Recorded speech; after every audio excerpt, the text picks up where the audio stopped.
The roundtable is a little smaller today as Brenden Nunes reminded me that Chris Watkins is enjoying some much-deserved time off as well. So it's Brenden Nunes and Allen Stiles here for the next hour as we are breaking down the Sacramento Kings conversation. Brenden, thank you so much for joining us. Yeah, thanks for having me on. I got to start by my little brother on my dad's side has gotten into the habit of he always wants to know what I'm on and trying to listen. Mm-hmm. And he texted me before this and my stepmom just texted me and is like, hey, your brother made me pull over and stop somewhere. All right. So he could listen. So shout out to Aiden. Okay. Hope you're doing good and miss you, buddy. Why are they pulling over though? Apparently that was his request. Hey, we got to stop really and listen. They're stopping at a restaurant. Got to lock in. He's got to lock in. Okay. Got to lock in. So shout out to Aiden. Well, Aiden is locked in right now, and we are locked in for the next half hour, by the way.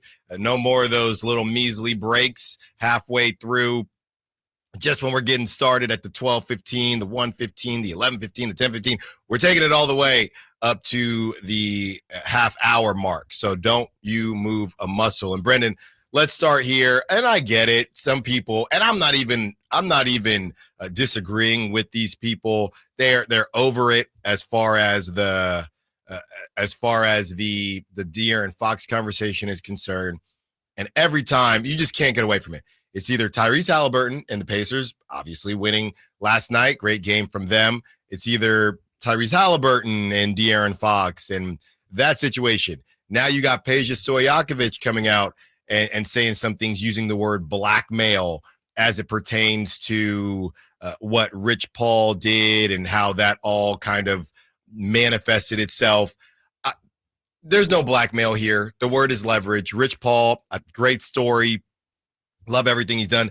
Hate when anybody that I'm connected to has to work or has him as the agent because he's gonna twist your arm and he's going to throw a bunch of bells and whistles at you, but it's your job to see past that, right? It's your job to essentially call their bluff. De'Aaron Fox is not the first person to want a specific team. Jimmy Butler wanted to go to the Suns. That brother's on the Warriors. Dame Lillard wanted to go to the Heat. That brother's on the Bucks. This happens all the time, and those guys weren't even in their prime when that happened or when it happened. So, look, we can call it what we want.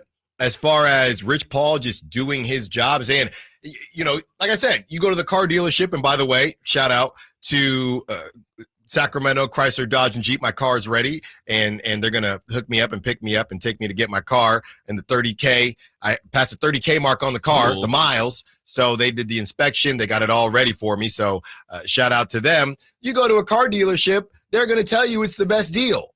That's their job. It's your job to check the Carfax and whatever new apps there are to go to the one across the street, whatever the case may be. You don't just take their word for it and say, well, I had no other choice. They told me this was the best deal. That's their job, Brenden. Yeah, I think that is as simple as what's going on here is that this is what players do. I get why a fan base would feel a type of way of, hey, you are messing up the market out here. That now these other teams don't want to pay whatever it may be, because you're essentially saying, hey, I don't think I'm going to re-sign there. But this is the nature of these guys that are about to be coming into new contracts. Mm-hmm. Trae Young has 1 year left, that has this next season, and then a player option the year after. If he's going to get traded somewhere, that team needs to know he's willing to re-sign, right? Which is really what's going on here. It's not, hey, I refuse to be traded to these other places. It's just putting out a public statement of, I'm not going to re-sign somewhere else. Now, that's not to say you couldn't be talked into it, and we've seen deals of, hey, we're going to try and convince this guy. Right. Toronto wasn't successful in getting Kawhi to stick around, but they took the risk, and it paid off for that one season. Pascal Siakam, obviously, and then he gets that huge deal from Indiana right after. So I get why it can be agitating for a fan base to see a player just mess up the market like that. I think it's just the reality of the league that we currently live in, though, and I think the blackmail word that Peja used, to me, it seems like something that could have been a little lost in translation. It just feels like weird wording slightly, right? But I get the general point there.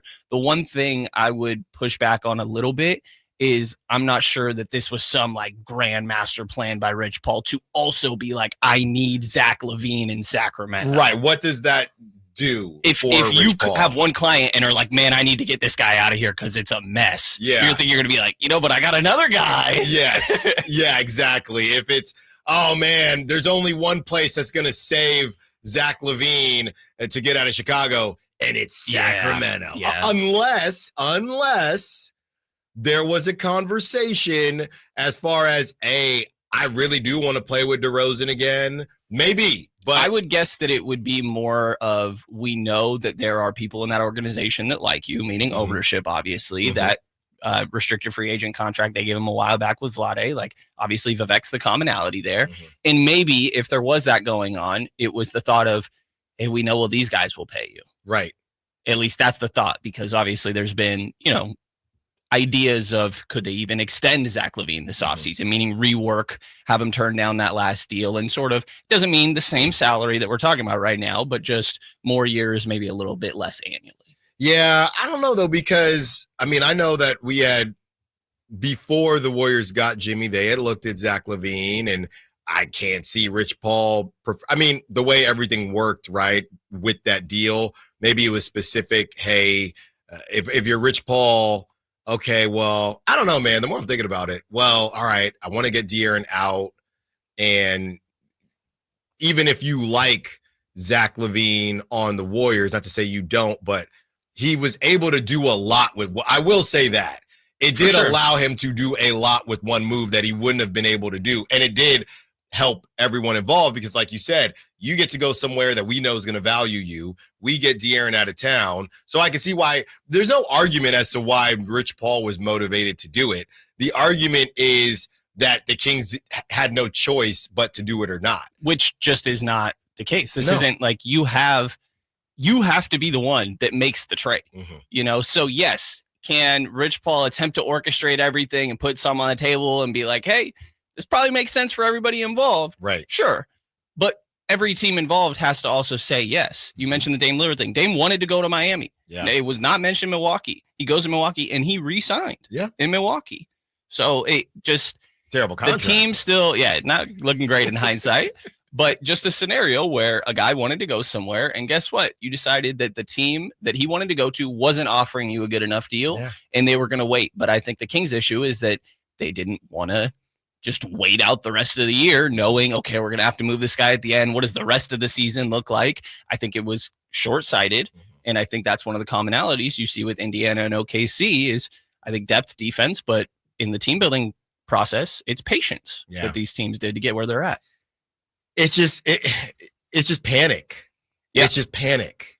That is panic at the disco.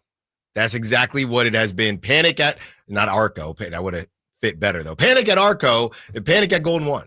That's what it is at all times, Brenden. And I don't understand why they continue to find themselves in this situation. Real quick, as we kind of get on over to another Kings decision, which this one is messed up for other reasons.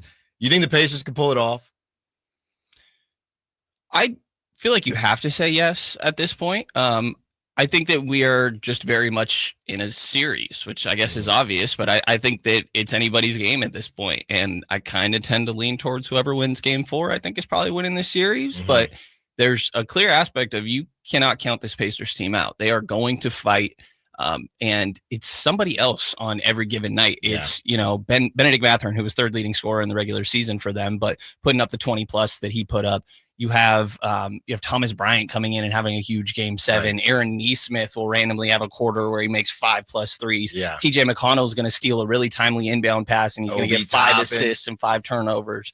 Obi Toppin. So it's sure these top guys played well for them, of course, but the depth that they have on this team, Andrew Nembhard, I think when we were coming into this series, I was telling you, I thought Andrew Nembhard was going to have the series of his life guarding SGA. I also wasn't aware that these guys grew up in the same city together, by the way. I get mixed up which one's Montreal and which one is, I can't even remember the name of the other city. I'm not the most geographically inclined American when it comes to Canadian spots over here.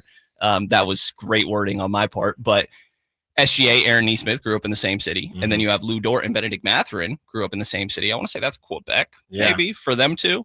They speak a little bit of little bit of Creole over there, actually. So I'll be curious to get them mic'd up, see what that looks like. But Nembhard played a great series. It's a little bit of everybody. You talking about Toronto? I don't think it's Toronto. Well, SGA was born in Toronto. Okay, maybe it is Toronto. Like I said, I'm getting my cities mixed up. They are from the same city, whatever city Ontario? it may be. I think that's what I said. Like Toronto. It's like born in Toronto, Ontario. Okay. Ontario. Yeah, you're Canada, right. You're right. And it's Montreal for Lou Dort and Benedict Mathurin. But Canada gets down. You have to say that Indy has a chance at this point, but I do still very much think this is a series, and OKC is not going to go out easy in this. No, and I think this is an opportunity talking about SGA. This is his first opportunity at a moment, right? You talk about these game fours, and, somebody brought up he's got to go, Steph Curry when he did it against Boston. This is his opportunity to do that and really imprint a memory on people like myself who, hey, he's good, but I don't have a connection to SGA. This is his first opportunity for that.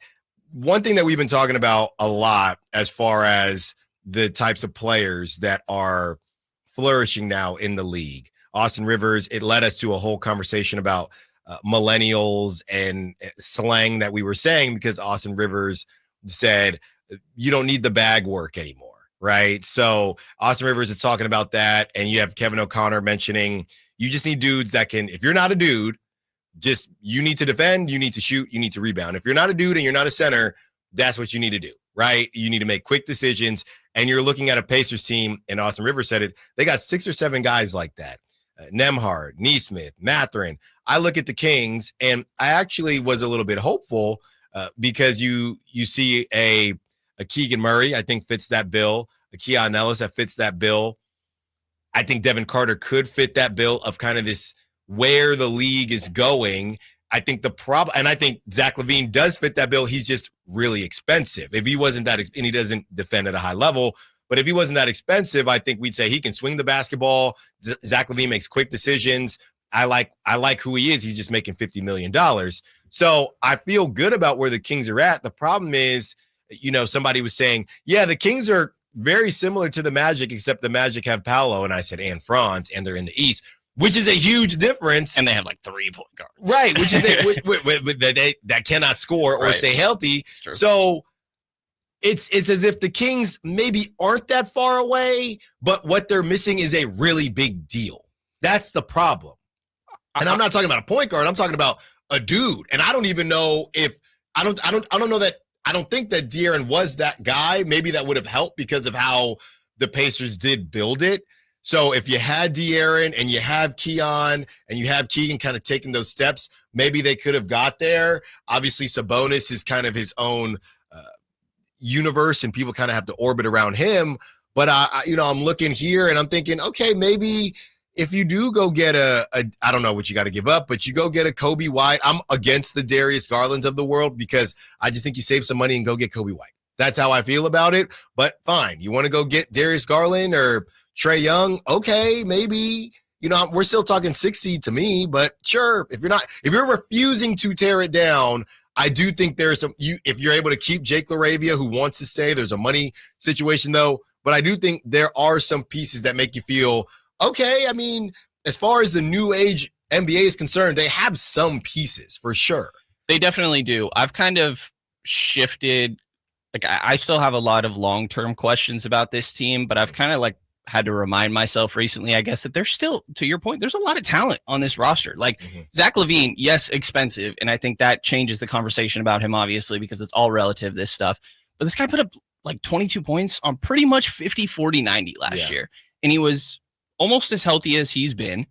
And so there's a lot of talent there. Domantas Sabonis was 8th in MVP voting 2 seasons ago. And obviously I think that may be a little bit of an outlier, but it speaks to his talent. That's not just some guy that you're going to see one time on that list. Mm-hmm. Not that he's going to be in real contention, to be honest, but DeMar DeRozan, I don't expect him to be on the Kings next year, but that's not nothing. You strike out on Kevin Durant and some of these other guys around the league. I think DeMar could have some value. Malik Monk's a good player. Keon Ellis is a good player. Keegan Murray is a guy that could have these next steps. So if you want to continue a little bit with the Pacers parallel, I like the second draft ideas. This is what they went and did with Obi Toppin and with Aaron Nesmith, where you don't have to you can get younger without just fully embracing this whole tanking thing, right? And let's just try to take a little bit of swings. The Chris Duarte idea that they tried a few years ago, that's a good idea in principle. It just didn't work. Yes. You also obviously have to have the good talent evaluation when you're making these deals. But to your point, the most important piece of Indiana's turnaround was trading Domas for Tyrese and getting that number one, which is the hardest part in all this. But he is not a traditional number one. You're right. He ain't it gonna might put be even 50 Pascal for you. Right. So I'm saying if and look, I'm going full on optimistic here. But if you can get, I'm just gonna stick with Kobe White. How much better do you think Darius Garland is than Kobe White? The health thing, I guess, is part. I think Darius Garland's a good bit better. Okay, so let's go with Darius Garland. You get Darius Garland. You get a Keegan Murray that maybe can get closer to a Pascal type production. We know he can defend, right? You move DeMar DeRozan for a PJ Washington, okay, or John whoever, whatever that guy is for you. All right, so you have that. We know what Malik can do off the bench. You now have your point guard, and then you have DeMontis Sabonis and Zach LaVine. Is the biggest problem, and this is what we joked about before, is the biggest problem with the Kings the location of Sacramento? Like, if they're in the East, they're probably cooking with that.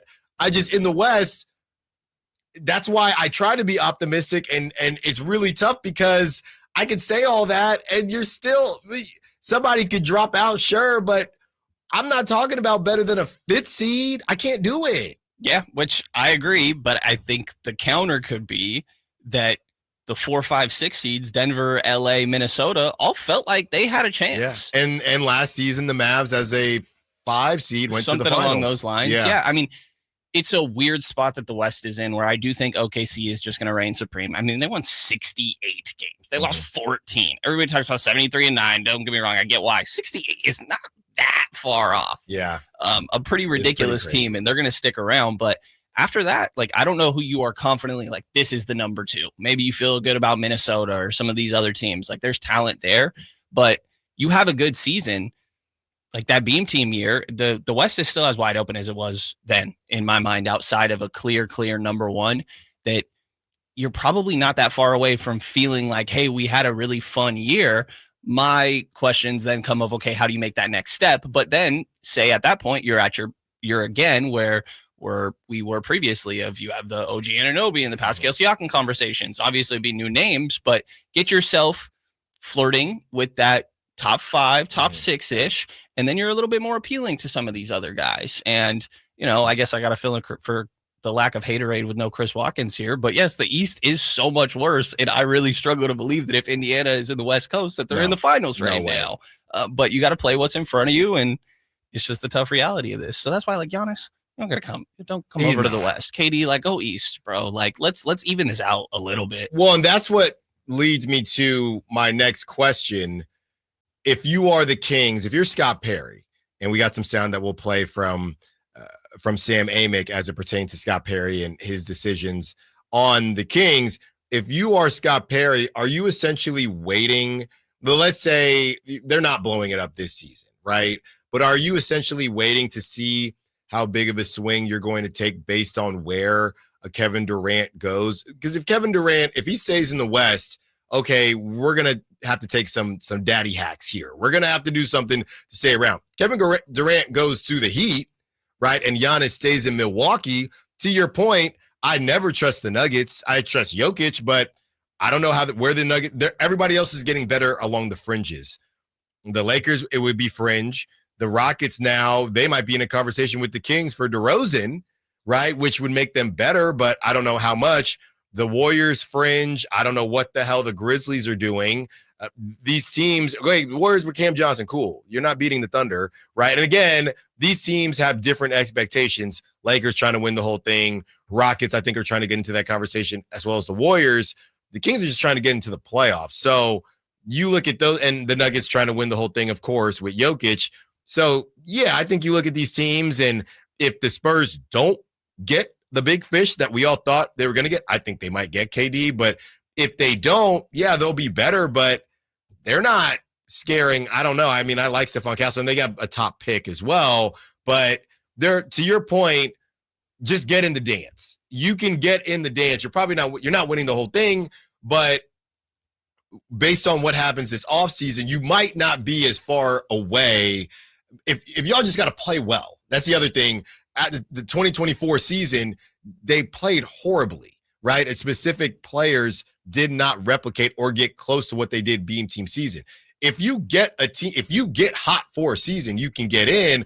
I think that just kind of argues itself against and I'm air quoting here for everyone, for Aiden and everyone driving, the sustainable success. I think it's a random hot year. Cool, you're a 5 seed, but what is that? What is that? Yeah, I think also each organization, unfortunately, has like a little bit of a different definition of what does, like when you hear Scott Perry say, and Monty McNair said the same thing, we want sustainable postseason success. Mm-hmm. To me, and I take it very black and white that like postseason success, there's only one team that's successful at the end of every year. I don't even know if they said postseason. I think they just said a successful platform of success. I don't know if they mentioned postseason.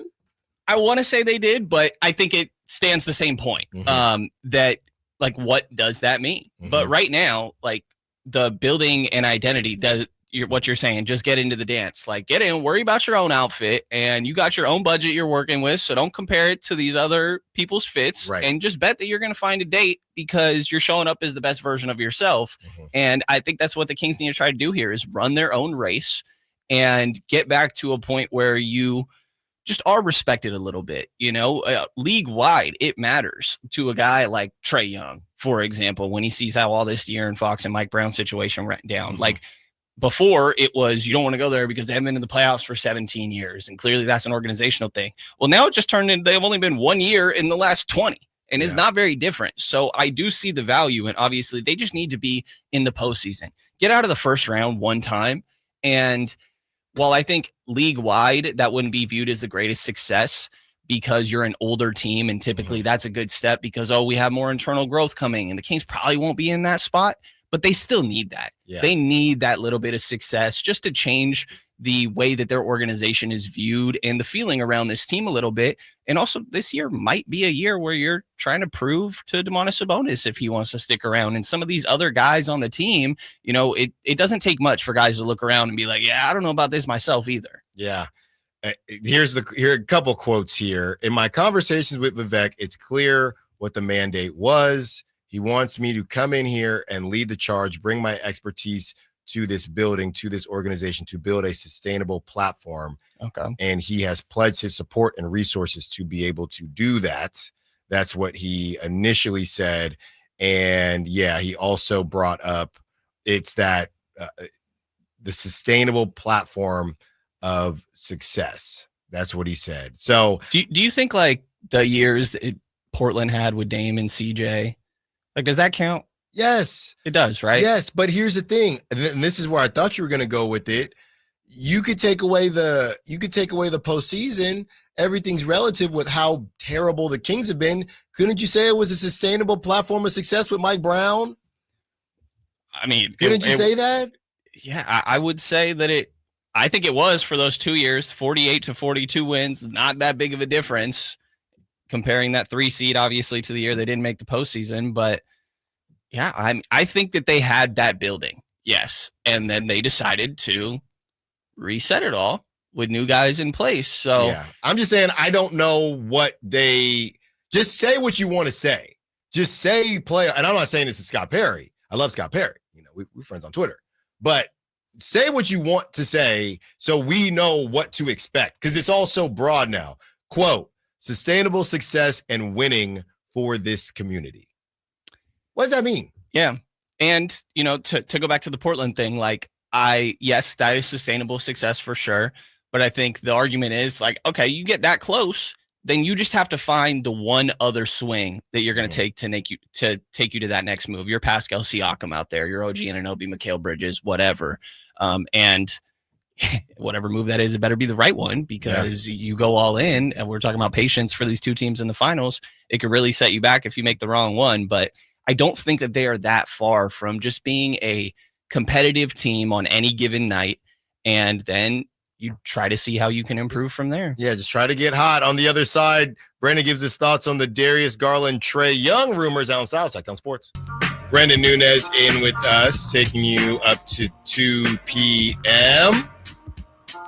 And we are going to get Brendan's thoughts on Grant Offset. I was working on getting him on the show, and there's been a lot of there's been a lot of situations that have happened with, I don't know, prank texters impersonating Grant on the text line. I missed this. Oh, I yeah. think. Okay. Yeah, there was some impersonators. So then I got the real Grant and thought I was going to get him on the show, and we might still get him on the show. And it's been this is what I'm talking about, man.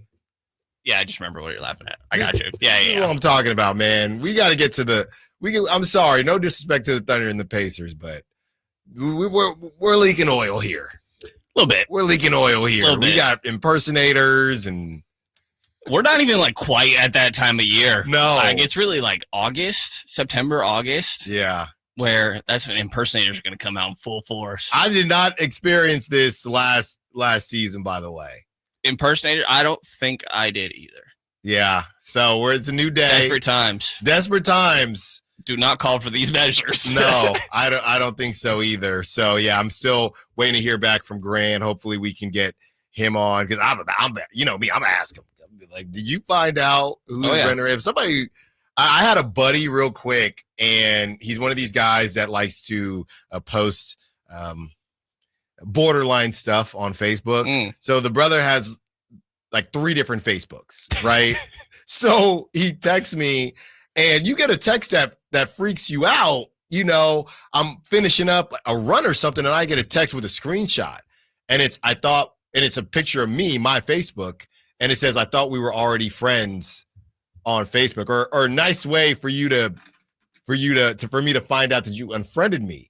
And I'm saying, dude, I did not unfriend you. So I'm thinking, hey, can you send me that profile, because I think I got hacked or something like that. And I say a joke, and I said, hey, can you send me that profile? Although I do know you have about 3 different Facebook accounts. I hear back from him 20 minutes later. Yeah, I was on my burner. My bad. You're like, whoops. I'm like, dude, come on, man. You up on the burner? That's I don't know what I was a suggested friend on the burner. I'm like, don't be touching my profile. Forgot to change accounts. Yeah, went full KD. That KD stuff, man. But yeah, Grant Offset had the Kings World on fire earlier this week when it comes to the Darius Garland, Trae Young rumors. I didn't see, Brenden, your choice. I initially chose Trae Young. Then I kind of thought about the difference in price tags and things like that. I feel like I'm still on Trae Young, and there were reports about Trae Young as a teammate, things like that. I think I would still pick Trae Young over Darius Garland, but that's more so because Trae Young is a different player than Darius Garland, not necessarily because I think he's incredibly better. I just think that Darius Garland is the Michael Jordan of Kobe Whites. So nice. Sure. The Michael Jordan. Yeah. I wasn't ready for the Darius Garland, Michael Jordan. I hear what you're saying, though.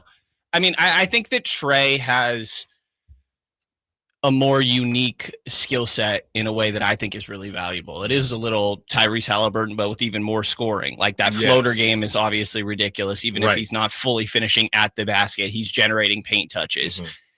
Garland may have a better handle, but that does not take away from Trae's handle. That obviously is ridiculous in his own right. And it's just the level of passing that I think that we're talking about here. That's the major difference. Obviously, Trae, one of the guys that's right up there and leading the league. He may have even been number 1 last year. I'm forgetting exactly who led the group.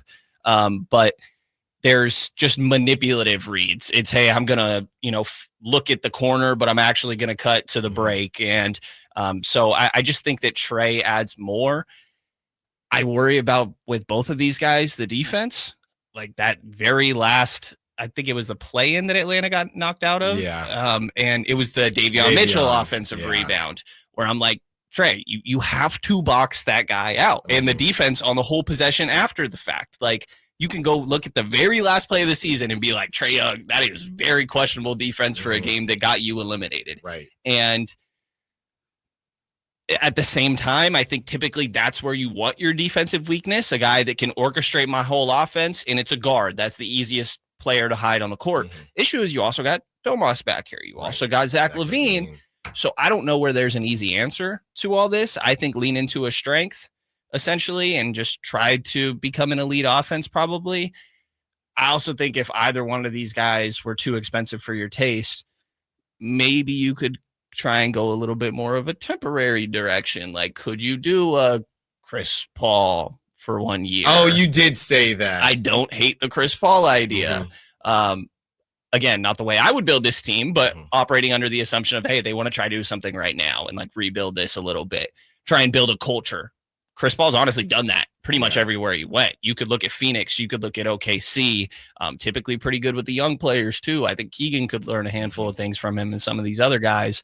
But to go back to your Darius and Trae thing, I lean towards Trae, but I think that they are pretty comparable players. And if there was a vast difference in price between one of the two, I'm probably just picking the cheaper if it's notable. Yeah. And again, I really like Trae's playmaking. Maybe I'm falling in love with it because the Kings didn't have any the second half of the season after they traded De'Aaron Fox. I got to the point where maybe this is disrespectful, but I just said, if I don't feel like Darius Garland and PJ Washington is going to greatly change this team, and again, this might be disrespectful, just go get Colin Sexton. Just go get Colin Sexton. I get that. Yeah. Because you're being too short-sighted. Yes. Essentially. It's like, again, let's do this second draft stuff. Yeah, like my preference is, hey, go get a Reed Shepherd. Go get a Anthony Black or a Rob Dillingham. Now, I know these are going to cost a pretty penny as well, but try and go see if you can build up some youth that can actually push you somewhere where you are at least like flirting with getting to the conference finals or something like that down the line, because it's hard to imagine a world where that's happening soon. And that's a good point, because do you feel like we're putting too much on the idea of the timelines, the just timelines in general, right? Anthony Black is what, 21, 22 years old, maybe closer to 20 or 21. Same with Reed Shepherd. My initial thought is, well, Domantas Sabonis is 29, Zach LaVine's 28, Malik Monk they're all about 27 to 30, and then you have Keegan, who's kind of in the middle at 24, 25. So my thought is, well, you can't really go get an Anthony Black because by the time he's good, they would have aged out. I guess technically, let's say it takes Anthony Black 2 years to get where we want him to be. That only makes Domantas Sabonis 31, 32. Yeah, and at that point, maybe you try to rework it around your new timeline. And like the two timeline things, as a former Warrior guy a little bit, that how that can maybe not be the cleanest thing. Right. But also the Warriors were competing for a championship. I think when you have two timelines, when you're just trying to build an identity, it's a little bit of a different story. That some of these, and you could go get Chris Paul and one of these young guys. Like you can get your temporary, okay, well, we still want to get Tyus Jones. And I don't think Tyus Jones is good enough to be your only answer at point guard, but like, let's go get one of those guys, a Malcolm Brogdon or something like was talked about today. And then also a young player that we'll see who starts between the two. They can have a little battle between them, but then you can shift into the new timeline once you eventually reach that point.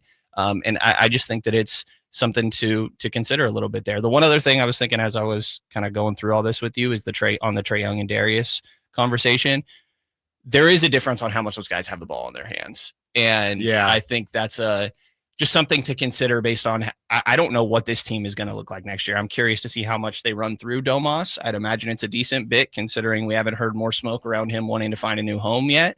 But, part of Atlanta's thing is, hey, we need the ball in Zach and Risa Shea's hands and Jalen Johnson's hands. And Trae doesn't really do that. And meanwhile, Garland is playing alongside a guy that's getting more touches than him in Donovan Mitchell. So a little bit of a difference there in their styles too. Couple texts to get to. Also, we will hear from Sam Amick when we return. Now, South Sactown Sports. Couple texts to get to. But first, we are going to hear from Sam Amick. Brenden Nunes has been with us for the last hour. He's going to take us up to 1 p.m. And then we are going to take you up to 2 p.m.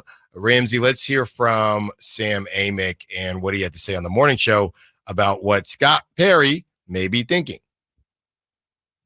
If I was to say that, I did say this, If I said Zach LaVine is pretty much 2025 Buddy Hield, and I'm not talking about their games, I'm talking about the fascination of the franchise, do you think that's accurate? I guess. I mean, obviously the backstory with them having given him the deal that he went back to Chicago with when Vlade was the GM, you know, and Vivek liking him, I suppose, you know, but now, I mean, at the same time now there's, you know, and I'm going to probably make some calls on this soon, you know, there's plenty of chatter that Scott Perry is like looking at everything and thinking kind of big at the moment. I don't know what he might actually pull off, but you know, I don't know that this roster is going to stay as is for all that long. Mm-hmm. All right. Sam Amick saying that Scott Perry's thinking big. Could Giannis be on the way to Sacramento? That's what he's saying. Aggregate that, folks. That was Sam Amick. And I think the biggest question is, are we doing anything outside of DeMar? Or could DeMar not be the one that moves? Because something is happening, and we're all just assuming that it's DeMar. And we've talked about this before. I think you agree that it'll probably be DeMar. So we can live in the world where it is DeMar. Is that it? Right? And what are you getting back? I go back and forth. I think DeMar has pretty good value. I think it depends on, you know, how much the teams that don't get KD care that how bad do you want to win right now? Right? What are you willing to give up for DeMar? Yeah. Like, I think DeMar would really help a team like Denver, you know, that needs another bucket. I think that you're seeing some of these teams struggle a little bit with that stuff. New York probably needs a little better spacing, but you saw that they needed another creator out there. Now, the other side is that if the Kings make the postseason, they kind of need a DeMar DeRozan too. But you got to get there in the first place. And I do think it's probably the right move to look at your options there and what you can get. I very much think Scott Perry's going to explore everything. The only caution I would say is that the Kings were a part of every trade rumor when Monty McNair was here too. Like, their name was linked in everything. And as much as Monty was patient, and I'm over here preaching patience about these top teams, you remember I was like trying to preach the patience with Monty a little bit. You only can get away with that for so long. And it also depends on the organization that you're working for, obviously. But I think that they will explore everything, which would make me not surprised if something happened. Rafael Barlow was on the afternoon show the other day, an NBA draft expert and content guy that does great work. And he talked about, he's heard that the Kings are aggressively trying to, or looking at moving up in the draft. Yeah, but did you hear?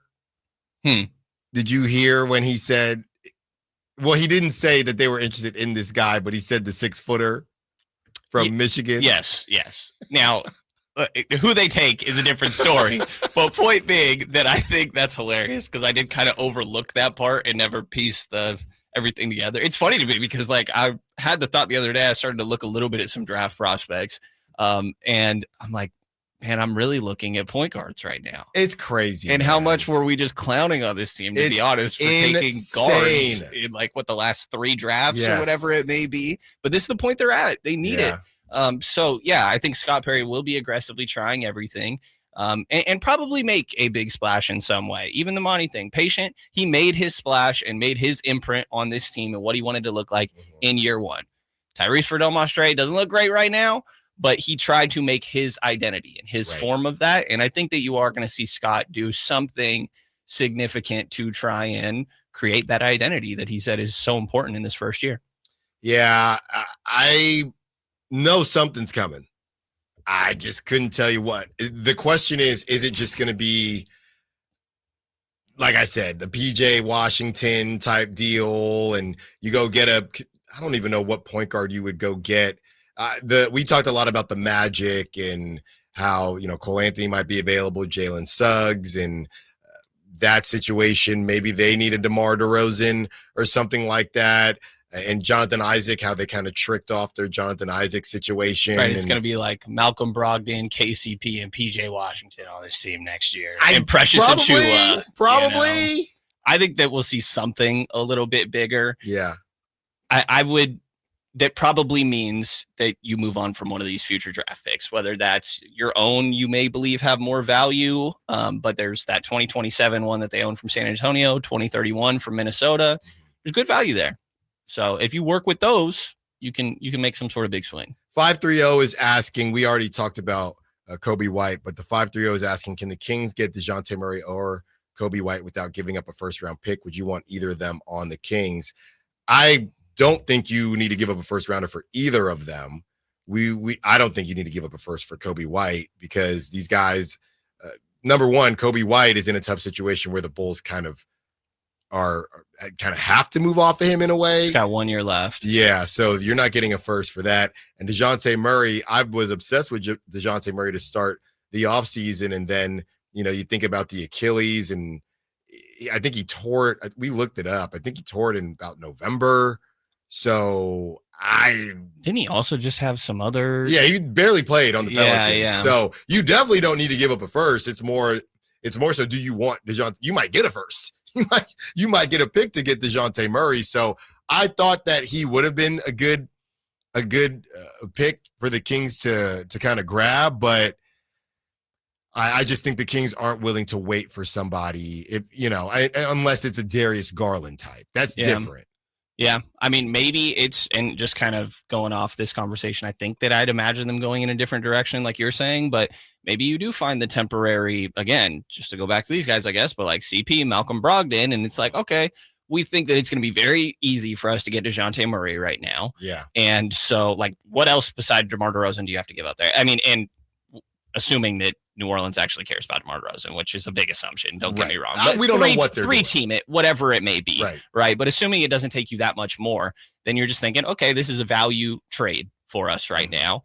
And let's do some temporary stopgap that holds us over while Dejounte gets back to being healthy. Then, like, sure, maybe something, but it's not going to take much to get either one of these guys, to your point, Dejounte or Kobe White. Dejounte, $30 million next year, 32 the year after, and then back to 30 with a player option when he's going to be 31 in 2027, 28.